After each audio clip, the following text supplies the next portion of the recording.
Primeiro aos Tessalonicenses, capítulo 2, versículo 13. Eu quero ler até o finalzinho do capítulo 3, que na realidade é o restante de toda essa sessão, de todo esse bloco. Vamos ver o que diz a palavra do Senhor. A partir do versículo 13. Outra razão ainda temos nós para incessantemente dar graças a Deus, é que, tendo vós recebido a palavra que de nós ouvistes, que é de Deus, acolheste não como palavra de homens, e sim como em verdade é palavra de Deus, a qual com efeito está operando eficazmente em vós, os que credes. Tanto é assim, irmãos, que vos tornastes imitadores das igrejas de Deus existentes na Judéia, em Cristo Jesus, porque também padeceste da parte dos vossos patrícios as mesmas coisas que eles, por sua vez, sofreram dos judeus, os quais não somente mataram o Senhor Jesus e os profetas, como também nos perseguiram, e não agradam a Deus, e são adversários de todos os homens. Portanto, de nós,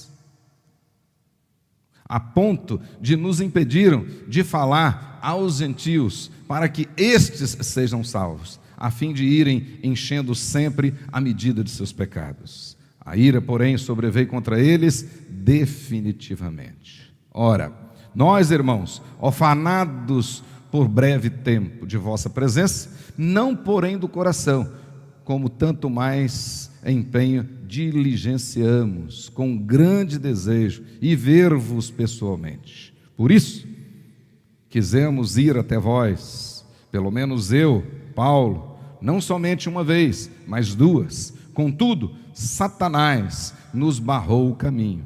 Pois quem é a nossa esperança, ou alegria, ou coroa em que exultamos, na presença de nosso Senhor Jesus Cristo em sua vinda? Não sois vós?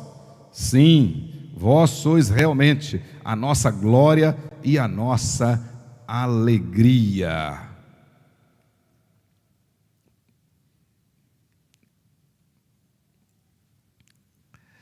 Pelo que não podemos suportar mais o cuidado por vós. Pareceu-nos bem ficar sozinhos em Atenas. E enviamos nosso irmão Timóteo, ministro de Deus no Evangelho de Cristo, para, em benefício da vossa fé, confirmar-vos e exortar-vos, a fim de que ninguém se inquiete com estas tribulações, porque vós mesmos sabeis que estamos designados para isto. Pois quando ainda estávamos convosco, predissemos que íamos ser afligidos, o que de fato aconteceu e é do vosso conhecimento. Foi por isso que, já não me sendo possível continuar esperando, mandei indagar o estado da vossa fé, temendo que o tentador vos provasse e se tornasse inútil o nosso labor. Agora, porém, com o regresso de Timóteo, vindo do vosso meio, trazendo-nos boas notícias da vossa fé e do vosso amor, e ainda de que sempre guardais grata lembrança de nós, desejando muito ver-nos, sim, irmãos, por isso fomos consolados acerca de vós, pela vossa fé, apesar de todas as nossas privações e tribulação, porque agora vivemos, se é que estáis firmados no Senhor, pois que ações de graças podemos tributar a Deus no tocante a vós outros, por toda a alegria com que nos regozijamos por vossa causa diante do nosso Deus.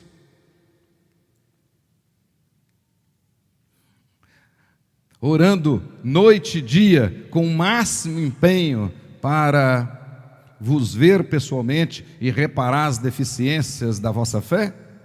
Ora, o nosso mesmo Deus e Pai e Jesus, nosso Senhor, dirijam-nos o caminho até vós. E o Senhor vos faça crescer e aumentar no amor uns para com os outros e para com todos, como também nós para convosco. a fim de que seja o vosso coração confirmado em santidade, isento de culpa, na presença do nosso Deus e Pai, na vinda de nosso Senhor Jesus, com todos os seus santos. Senhor Deus, Pai querido, em nome de Jesus, aplica, Senhor, ao nosso coração a Tua palavra. Permita, Senhor, que o Espírito Santo, o mesmo Espírito Santo que a inspirou, esteja agora iluminando o nosso coração, a nossa mente, para podermos tirar proveito da palavra santa.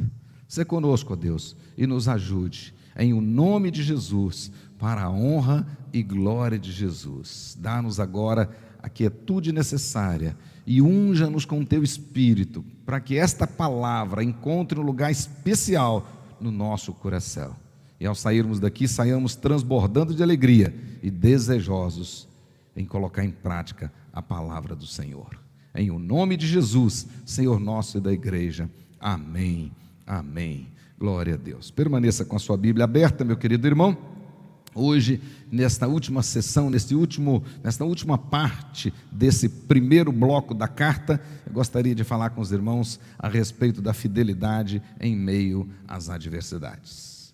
Gostaria de falar a respeito da fidelidade em meio das adversidades, da fidelidade à palavra de Deus, a despeito das oposições, a despeito das dificuldades, a despeito dos sofrimentos. Somos chamados a permanecermos fiéis diante do Senhor. Então, acompanhe atentamente aí a exposição desta sessão de hoje, a partir do versículo 13 do capítulo 2 até o versículo 13 do capítulo 3. Conforme nós já estudamos aqui anteriormente, esta primeira carta de Paulo aos Tessalonicenses, provavelmente a primeira carta paulina e talvez até mesmo o primeiro livro de todo o Novo Testamento. Já sabemos que esta carta ela está dividida em dois blocos, em duas grandes partes, né? Primeiro bloco formado pelos capítulos 1, 2 e 3, e o segundo bloco formado pelos capítulos 4 e 5. No primeiro bloco, nós temos aqui as narrativas pessoais do próprio apóstolo Paulo, ou seja, testemunho dele, aquilo que ele pensava da igreja, enfim, a sua expectativa em relação àquela igreja. Então, nesse primeiro bloco, nós temos essas narrativas pessoais, reflexivas do apóstolo Paulo. No segundo bloco, a partir do capítulo 4 até o final, nós temos as exortações práticas. Ou seja, Timóteo também tinha trazido informações a respeito do desenvolvimento doutrinário daquela comunidade, e Paulo, então, a partir do capítulo 4, vai orientá-los especificamente. Então, nós temos aí nos capítulos 4 e 5 as exortações práticas do apóstolo. No primeiro bloco, conforme nós já vimos, nós temos 3 capítulos, e na primeira parte ele começa esse bloco orando ao Senhor, e é uma oração de ações de graça. E nessa oração de ações de graça, o apóstolo Paulo, primeiramente ressalta a sua impressão, ressalta de que de fato aqueles irmãos tinham se convertido ao Senhor Jesus, que a conversão deles era verdadeira, e que eles estavam crescendo em maturidade cristã. E algumas características podiam ser vistas com clareza na vida daqueles irmãos que provavam que de fato eles tinham se convertido ao Senhor, que eles eram eleitos do Senhor. O apóstolo Paulo, então, na sua oração de ações de graça, abrindo esse bloco, no capítulo 1, a partir do versículo 2 e 3, ele vai agradecer a Deus a fé daqueles irmãos, o amor daqueles irmãos e a esperança daqueles irmãos. Está falando que eles tinham uma fé operosa, uma fé prática, está falando que eles tinham um amor abnegado e que eles tinham uma esperança inabalável. Isso foi motivo de ações de graça do apóstolo Paulo, de Silas e de Timóteo, dos missionários. Na primeira parte ele trata disso. Mas ele tinha recebido informações através de Timóteo que existia lá na cidade da Tessalônica, e já na igreja da Tessalônica, alguns, com certeza influenciados por judaizantes, por judeus, estavam lá criticando o apóstolo Paulo, rejeitando a autoridade do apóstolo e dos missionários, e estava lá também dizendo que eles pregavam o evangelho por ganância, por soberba, por vaidade, que eles eram bajuladores e que essencialmente a mensagem deles era falsa e induzia a imoralidade, e que na realidade aqueles missionários eram enganadores, preguiçosos e imorais. Todas essas maledicências já corriam na comunidade daquela época. Paulo fica sabendo, e nós vimos que a partir do capítulo 2, especificamente até o versículo 12, ele vai então apresentar uma defesa. Então, ele apresenta a defesa dele e também em nome dos demais missionários, em nome de Silas, o Silvano, e em nome de Timóteo também. E ele vai usar para se defender o próprio testemunho pessoal deles, ou seja, ele vai usar o caráter e o comportamento deles como base para a sua defesa. E como nós vimos aqui domingo passado, um testemunho incontestável é a melhor defesa para qualquer cristão, sempre foi. Sua vida sempre deve falar mais do que as suas palavras. E quando a vida fala mais do que as palavras, na realidade ela dá lastro às palavras e protege os frutos. Então, realmente, aquilo que você produz de verdade, com a sua vida santa, digna, aquele fruto permanece, persevera. Portanto, de fato, nós inclusive devemos pregar o evangelho com a vida, também com as palavras, mas as palavras têm que ter lastro na nossa vida. Não adianta eu pregar uma coisa que eu não vivo, vocês não vão crer na minha palavra. Então, na realidade, Paulo vai usar o testemunho deles, vai usar a vida deles para se defender, ou seja, para jogar por terra toda aquela maledicência, toda aquela história que estava já acontecendo lá na igreja dos Tessalonicenses. E o testemunho do apóstolo, o testemunho dos missionários, ele estava baseado na coragem e na idoneidade. Paulo estava dizendo que com coragem, ou seja, com tenacidade, com confiança no poder de Deus, a despeito das circunstâncias, a despeito das adversidades, eles pregaram o evangelho. O evangelho foi fruto de determinação daqueles missionários. Paulo também está dizendo que o caráter deles, do qual eles mesmos eram testemunhos, ele diz lá, o apóstolo Paulo diz: vocês e Deus são nossas testemunhas, de que nós nos comportamos diante de vocês com idoneidade. Na visão de Paulo, idoneidade ali tinha relação com sinceridade, honestidade, humildade, linguagem saudável, motivação correta, mansidão, altruísmo. Em outras palavras, Paulo estava dizendo: vocês e Deus sabem que tudo isso que eles têm falado a nosso respeito é maledicência, é mentira, não procede. Nós procedemos diante de vocês com honestidade, com linguagem saudável. Nós procedemos diante de vocês da mesma maneira que uma mãe procede com seus filhos. Então ele vai usar o exemplo da mãe, que age altruisticamente, que age com amor, que age com carinho, cuidando dos seus filhos, o zelo de uma mãe, o carinho de uma mãe. E nós procedemos também para com vocês como um pai, ou seja, um pai cuidadoso, um pai responsável. Foi dessa maneira, como mãe e como pai, que nós vos exortamos, consolamos e admoestamos para viverdes de modo digno de Deus, que vos chama para o seu reino de glória. Capítulo 2, versículo 12. Contra fatos não há argumentos. Mas vocês podem observar, esse primeiro bloco, capítulo 1, 2, 3, o apóstolo começou com uma oração e uma oração de gratidão.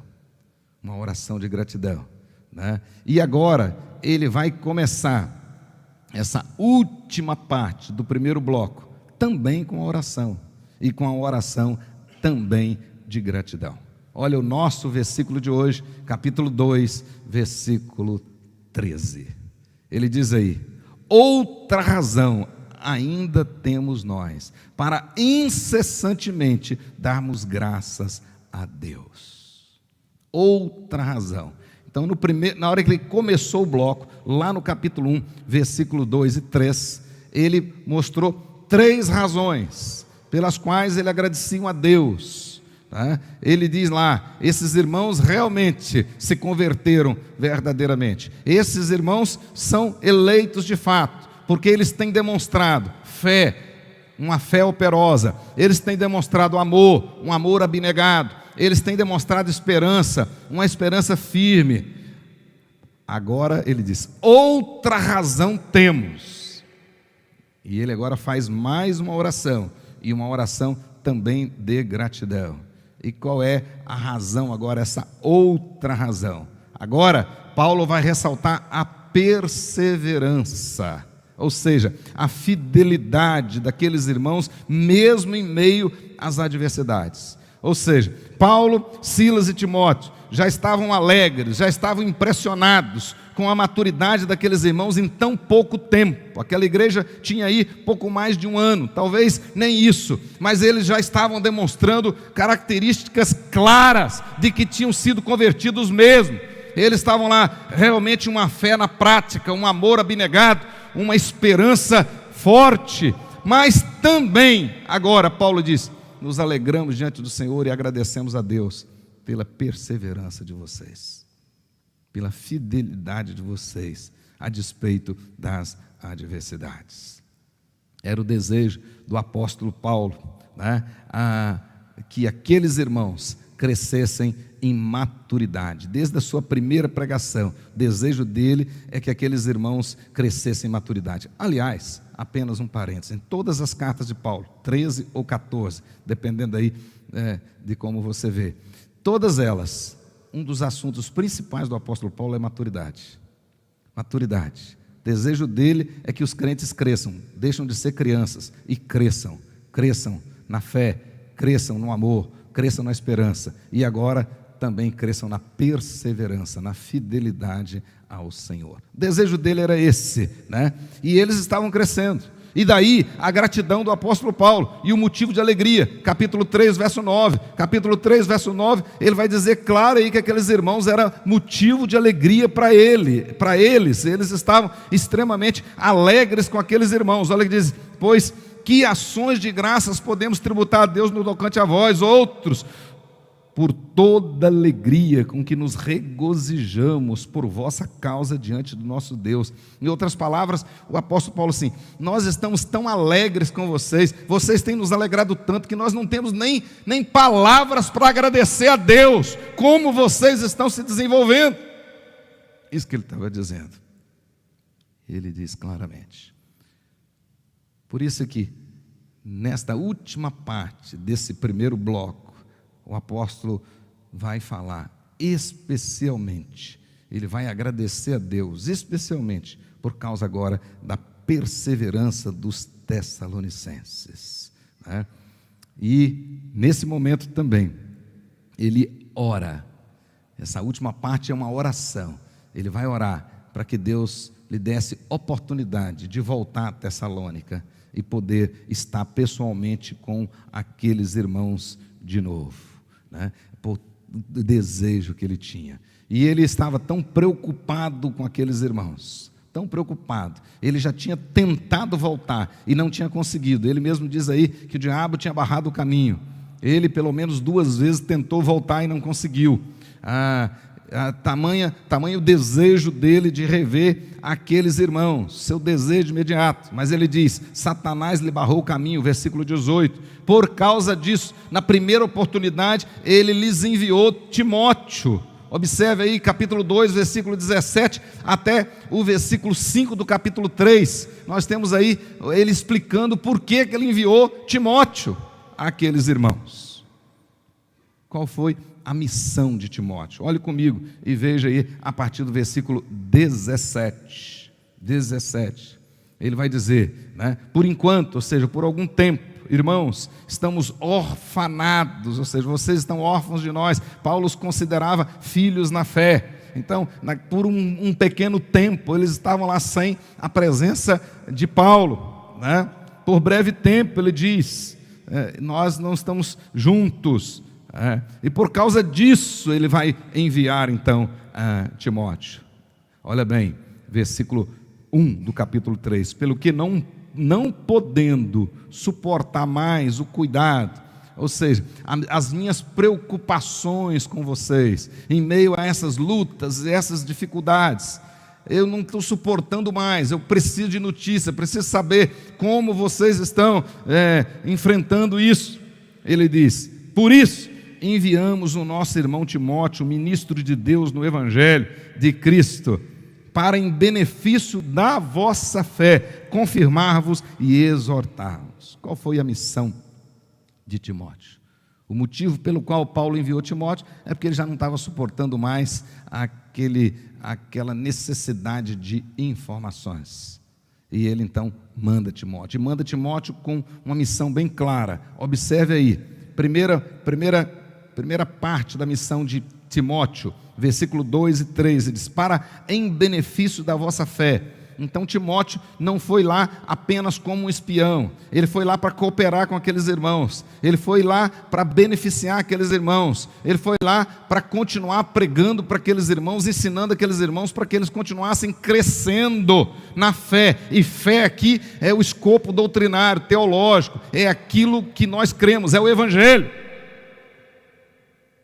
Então ele diz: para o benefício da vossa fé, Paulo está dizendo, ele foi lá para confirmar-vos e exortar-vos, a fim de que ninguém se inquiete com estas tribulações. Aqueles irmãos estavam passando por tribulações. Tribulação aqui é perseguição mesmo, né? A palavra, eu já disse em outros contextos, essa palavra Paulo a toma emprestado de um contexto popular, de fabricação do vinho, quando naquela época eles colocavam as uvas num recipiente, normalmente chamado de lagar, e um ou dois homens ou mais entravam ali e ficavam esmagando aquelas uvas. O ato de esmagar as uvas em grego é a palavra que aparece aqui. Aqueles irmãos estavam realmente sendo esmagados, passando por lutas, por dificuldades, diz o texto. Mas Paulo manda Timóteo lá para encorajar aqueles irmãos, para consolar aqueles irmãos, para fortalecer aqueles irmãos, para firmar a fé daqueles irmãos, para que eles não se inquietassem, ou seja, que o medo não tomasse conta do coração deles, que eles não se atemorizassem, que eles não desanimassem, que eles não desejassem retroceder. Esta foi a intenção de Paulo quando mandou Timóteo.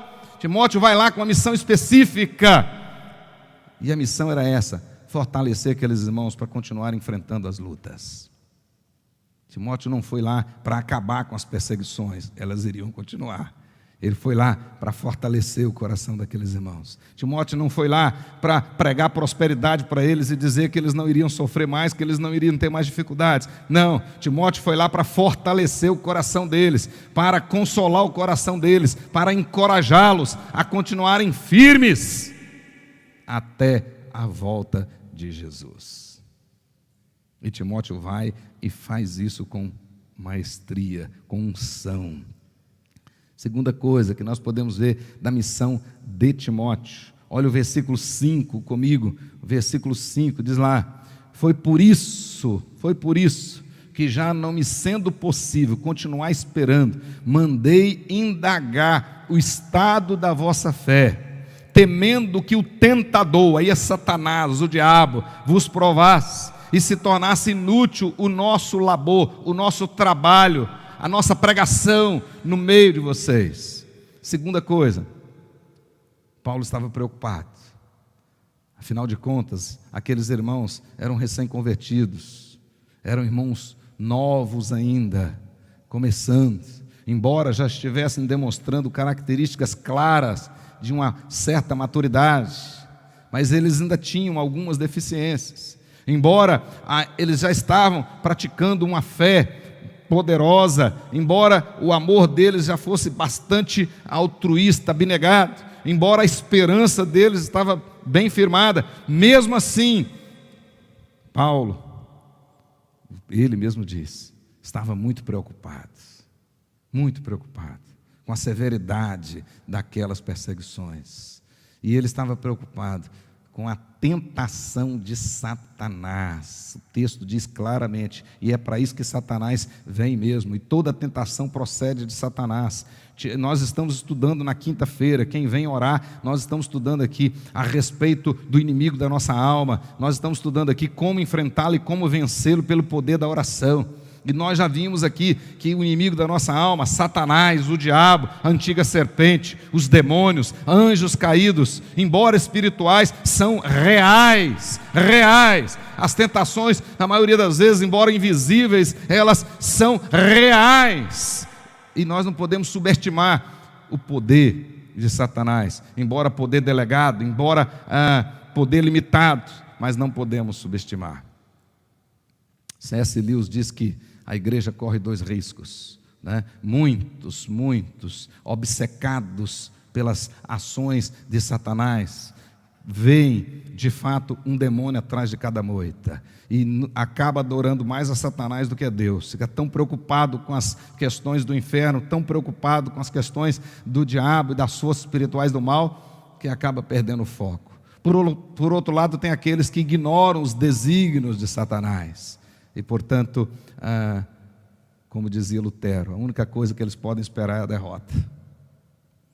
Então a gente não pode exagerar, mas também não pode ignorar. E Paulo não ignorou, Paulo não brincou, ele disse: eu vou tratar de mandar logo Timóteo lá para ver, porque de repente a provação está sendo tão pesada, Satanás está fustigando tanto aqueles irmãos, de repente eles poderão retroceder, e nesse sentido o nosso trabalho terá sido inútil entre eles. Então ele diz assim: foi por esse motivo, já não sendo possível mais continuar esperando, eu vejo aqui Paulo já angustiado, mandei indagar o estado da vossa fé, temendo que o tentador, que Satanás, que o diabo vos provasse e se tornasse inútil o nosso trabalho no vosso meio. Então Timóteo vai lá para consolar aqueles irmãos, para firmar a fé daqueles irmãos, fortalecer aqueles irmãos, mas para encorajar aqueles irmãos. Mas também Timóteo vai lá para buscar informações e consolar o coração do velho pastor. E o texto vai dizer para nós que Timóteo foi. Agora observe bem, versículo 7, versículo 8. Sim, irmãos, por isso fomos consolados acerca de vós, pela vossa fé, apesar de todas as nossas tribulações, das nossas privações e tribulações, porque agora vivemos, na realidade o se é você pode colocar, visto que estáis firmados no Senhor. É como se Paulo estivesse dizendo o seguinte: agora nos sentimos reavivados, agora nos sentimos revigorados, porque ficamos sabendo que vocês estão firmados no Senhor. Então quando Timóteo volta com as notícias de que aqueles irmãos estavam perseverando na fé, que aqueles irmãos estavam firmados, que aqueles irmãos permaneceram fiéis mesmo em meio às adversidades, aquilo enche o coração do apóstolo de alegria. Ele diz: as notícias encheram o meu coração de alegria, agora eu estou reavivado, agora eu estou revigorado, porque estou sabendo que vocês continuam perseverantes. Olha a alegria do pastor, é como se ele tivesse assim: louvado seja o Senhor, nosso trabalho não foi em vão entre os irmãos tessalonicenses, eles continuam perseverando. Agora nós estamos revigorados, agora sim, né? Pois bem, então nós podemos ver claramente aí o objetivo de Timóteo ter voltado a Tessalônica. Mas podemos ver também aí agora o apóstolo Paulo dizendo claramente a causa da perseverança, da fidelidade dos tessalonicenses, mesmo em meio às adversidades. Por quê? Que aqueles irmãos, mesmo sendo novos na fé, estavam suportando tamanha perseguição. Tamanha perseguição. Por quê? Primeira coisa, observe aí na sua Bíblia, claramente, versículo 13 do capítulo 2. versículo 13 do capítulo 2. Não querendo, porém, irmãos, que sejais ignorantes. Aqui, né? Outra razão ainda temos nós para incessantemente dar graças a Deus, é que tendo vós recebido a palavra que de nós ouviste, que é de Deus, acolheste não como palavra de homens, e sim como em verdade é palavra de Deus. Por quê que aqueles irmãos, mesmo sendo novos na fé, estavam perseverantes diante de tamanha perseguições, tão grande tribulação? Por quê? Porque eles receberam a palavra dos missionários como palavra de Deus, como palavra de Deus. E Paulo diz, e de fato é palavra de Deus. É que tendo vós recebido a palavra que de nós ouvistes, que é de Deus, acolheste não como palavra de homens, e sim como em verdade é palavra de Deus. Então, por que muitos começam conosco e abandonam? Por que muitos estão aqui, têm até um nome no hall de membro da igreja, e são fracos, e não conseguem resistir à perseguição, à tentação, não conseguem? É porque verdadeiramente não acolheram. E a palavra acolher aqui significa abrigar, como familiar, ou seja, realmente colocar no íntimo, e no íntimo ela vai fazer diferença. Então o texto diz, eles realmente colocaram no âmago do ser deles, no centro da alma deles, a palavra de Deus. A palavra de Deus passou a ser tudo para eles, passou a ser a essência para eles. Eles receberam como palavra de Deus. O que eu estou falando para vocês não é palavra de homens, é palavra de Deus. E se você receber como palavra de Deus, ela vai fazer diferença na sua vida. Essa é a verdade. Então muitos vêm aqui e saem do mesmo jeito, porque não conseguem entender que essa palavra é palavra de Deus, e que o profeta é boca de Deus. Eles entenderam isso e receberam aquela palavra como palavra de Deus, e guardaram no coração aquela palavra. Quase todos os nossos cultos, antes da mensagem, a gente começa cantando, guarda no coração a palavra de Deus. Se a palavra de Deus chegar no seu coração, nunca mais você será o mesmo. Nunca mais. E ela nunca voltará vazia. A palavra de Deus sempre faz o que lhe apraz. Sempre. Então, causa daqueles irmãos permanecerem fiéis, mesmo sendo novos na fé, permanecerem fiéis, permanecerem perseverantes diante daquelas tribulações, é porque eles receberam a mensagem dos missionários como palavra de Deus, que de fato é palavra de Deus, e guardaram no coração. Ou seja, eles verdadeiramente aninharam a palavra de Deus, e aquilo estava fazendo diferença na vida deles. Agora observe bem, segunda causa. No momento que eles receberam a palavra de Deus e aguardaram no coração, essa palavra começou a transformá-los, começou a fazer realmente uma revolução na vida de cada um deles. Eles se tornaram praticantes da palavra. O que diz o finalzinho do versículo 13? A qual, ou seja, a palavra de Deus, com efeito, está operando eficazmente em vós, os que credes. O que está operando neles? A palavra de Deus. A palavra de Deus. Aqueles irmãos permaneceram fiéis, porque além de terem recebido a palavra de Deus e guardado a palavra no coração, aquela palavra agora estava fazendo uma obra poderosa na vida deles, estava operando eficazmente na vida deles. Eles de fato foram transformados pela palavra e agora estava transformando a realidade pela palavra. Eles foram alcançados pela graça e agora transmitiam a graça. Eles receberam a graça e agora tinham que transmiti-la.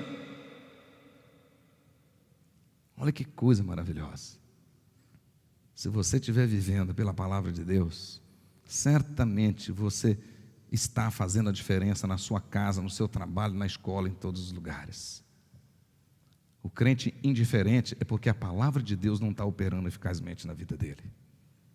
Porque se a palavra de Deus operar eficazmente na sua vida, você vai ser diferente e vai fazer a diferença. Quando estes homens, esses missionários chegaram na Tessalônica, quando os judeus, perseguindo-os, vão à casa de Jason para prendê-los, ele diz: esses homens que vêm transtornando o mundo chegaram até aqui, mas é a palavra de Deus que agia na vida deles eficazmente. Por isso, permaneceram fiéis, mesmo diante das tribulações. Ou seja, na realidade, eles praticaram a palavra de Deus. E este é o elogio, e também esta é a preocupação de Tiago. Pode abrir na sua Bíblia. Tiago, capítulo 1. Pastor Tiago, meio-irmão de Jesus, pastoreando a sua igreja. Ele também exorta os membros da sua igreja a praticarem a palavra. E ele vai dizer textualmente que não tem sentido você ouvir a palavra e não praticá-la. O cristianismo é uma proposta prática, não é teórica, não, é prático, não é algo para você ficar levitando, não é um mantra. O cristianismo é para viver dia a dia. E Tiago, no capítulo 1, a partir do verso 21, ele diz assim: portanto, despojando-vos de toda a impureza e acúmulo de maldade, acolhei com mansidão a palavra em vós implantada, a qual é poderosa para salvar a vossa alma. Exatamente isso que aconteceu na igreja dos Tessalonicenses. Eles acolheram a palavra de Deus e aguardaram no coração, e ela foi poderosa para transformar a vida deles. E é só a palavra de Deus que pode transformar os homens, mais nada. Absolutamente mais nada. Só a palavra de Deus. E Tiago continua dizendo: tornai-vos, pois, meus queridos irmãos, praticantes da palavra, e não somente ouvintes, enganando-vos a vós mesmos. Então, na realidade, não existe no cristianismo proposta de você apenas vir à igreja na Páscoa e no Natal, ou vir aqui no domingo à noite, uma vez por mês, sentar aí, ouvir e achar que está bom. Não, não. Se a palavra de Deus não fizer uma revolução na sua vida, nada feito. Nada feito. É isso que Paulo está dizendo. Aqueles irmãos, mesmo jovens na fé, mesmo começando, eles tinham guardado no coração, e aquela palavra agora estava operando eficazmente na vida deles. E Tiago está dando esse testemunho: tornai-vos, pois, praticantes da palavra, e não somente ouvintes, enganando a vós mesmos. Verso 23, porque se alguém é ouvinte da palavra e não praticante, assemelha-se ao homem que contempla no espelho o seu rosto natural, pois a si mesmo se contempla e se retira, e para logo se esquece de como era a sua aparência. Verso 25, entretanto, mas aquele que considera atentamente a lei perfeita, a lei da liberdade, e nela persevera, não sendo ouvinte negligente, mas operoso praticante, esse será bem-aventurado no que realizar, independente das perseguições. Aleluia! Independente das dificuldades e das lutas. A palavra de Deus é poderosa. Fé é você crer que Deus, pelo poder da sua palavra, trouxe à existência aquilo que não existia. A palavra de Deus é poderosa. É poderosa. É essa que muda a vida de qualquer pessoa.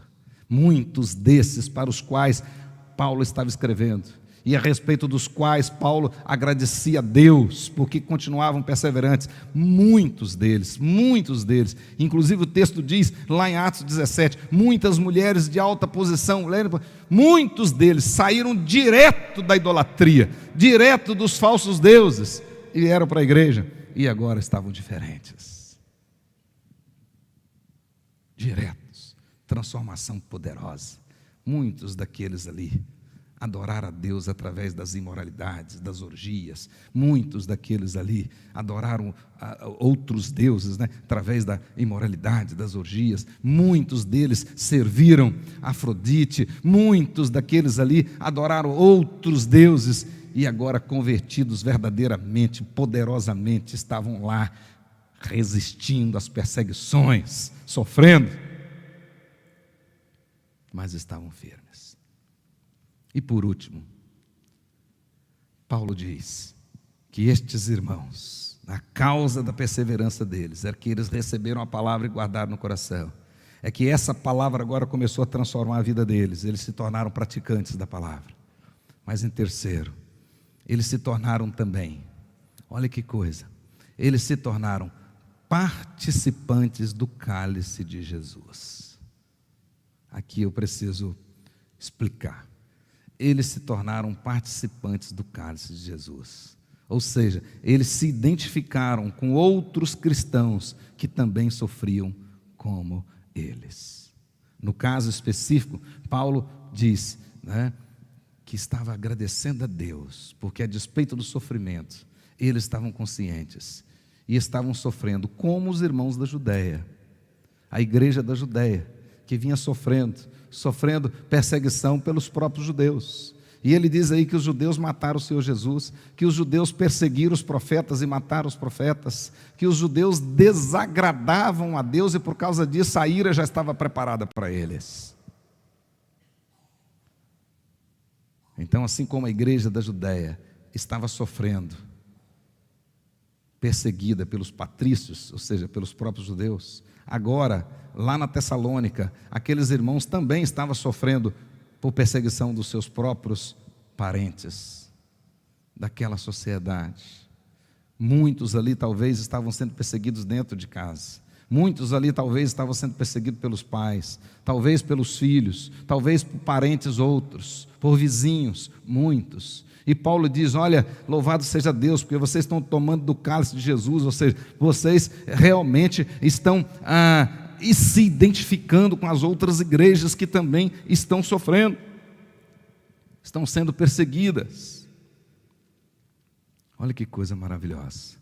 Isso é muito bom a gente trazer esse assunto à tona, nesses tempos de pregação a respeito da teologia da prosperidade, onde muitos lugares, em muitas comunidades, estão oferecendo um cristianismo barato, um cristianismo fácil, um cristianismo que oferece salvação sem cruz, um cristianismo que oferece salvação sem senhorio, ou seja, oferece Jesus como Salvador, mas não oferece Jesus como Senhor.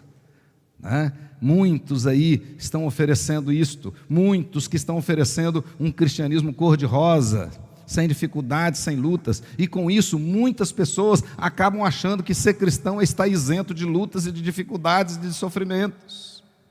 Observe bem que para estes irmãos aqui, a fé cristã para os tessalonicenses, na realidade, não lhes trouxe prosperidade e nem outras oportunidades, pelo contrário, trouxe para eles perseguição e sofrimento e muitos problemas.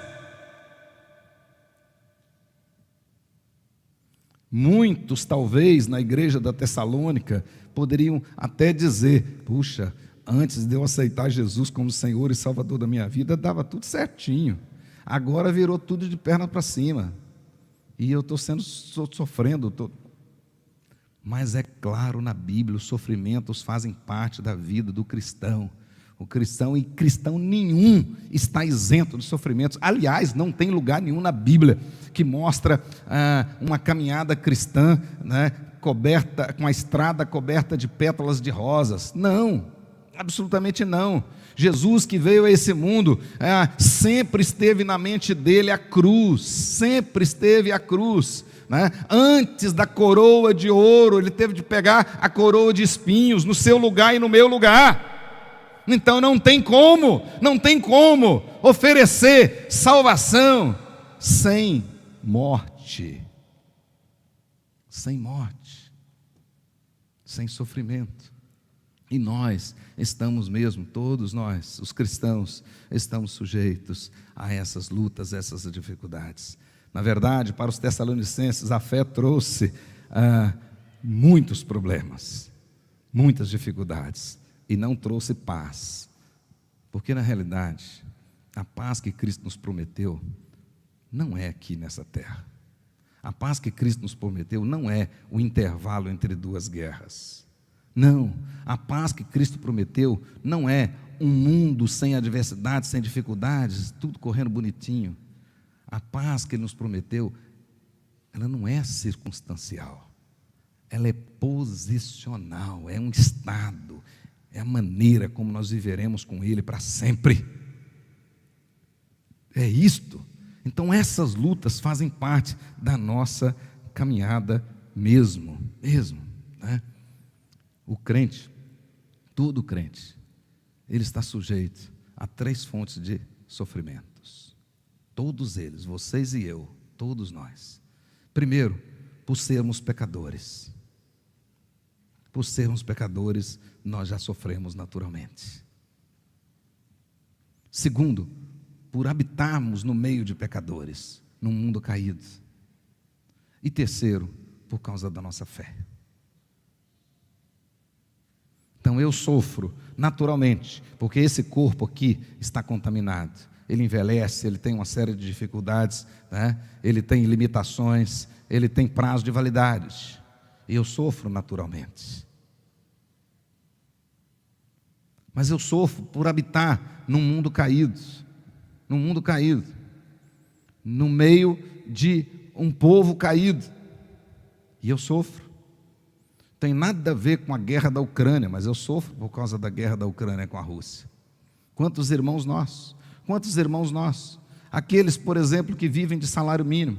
O que eles têm a ver com a guerra da Ucrânia? Mas as coisas já subiram, o pãozinho francês já subiu, e dizem que a culpa é a guerra da Ucrânia, e o poder de compra dele diminuiu. Ele sofre por isso. Então, ainda compartilhamos desse mundo caído. Ainda compartilhamos, e isso traz sofrimento, traz lutas. De repente, você voltando para casa, um sujeito com a cabeça cheia de drogas, etc., veio da balada não sei aonde, bate no seu carro e mata uma pessoa querida sua. Ainda compartilhamos desse mundo caído. Compartilhamos dessas dores, dessas dificuldades. Mas, além disso, nós, os crentes, sofremos por causa da nossa fé.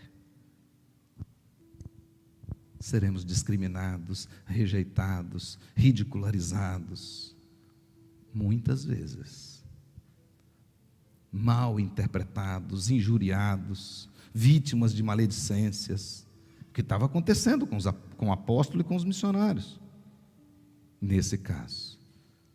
Mas aí, nós nos apegamos à palavra que está no nosso coração. Quando mentindo disserem todo mal contra vós, regozijai-vos, porque grande é o vosso galardão nos céus. Amém. No mundo tereis aflições, mas tende bom ânimo, porque eu venci, disse Jesus. Oh, aleluia. Paulo termina esse bloco. No capítulo 3, a partir do verso 10, concluindo a sua oração. Temos aí a oração, diz assim: orando noite e dia, com o máximo empenho, para vos ver pessoalmente e reparar as deficiências da vossa fé. Depois de ter agradecido a Deus, no início, pela fé, pelo amor e pela esperança, no final, pela perseverança, Paulo termina a oração, pedindo ao Senhor que lhe desse a oportunidade de voltar lá, para ser útil na vida daqueles irmãos e reparar, eventualmente, alguma deficiência na vida deles. E diz: ora, o nosso mesmo Deus e Pai e Jesus nosso Senhor dirijam-nos o caminho até vós, e o Senhor vos faça crescer e aumentar no amor uns para com os outros e para com todos, como também nós para convosco.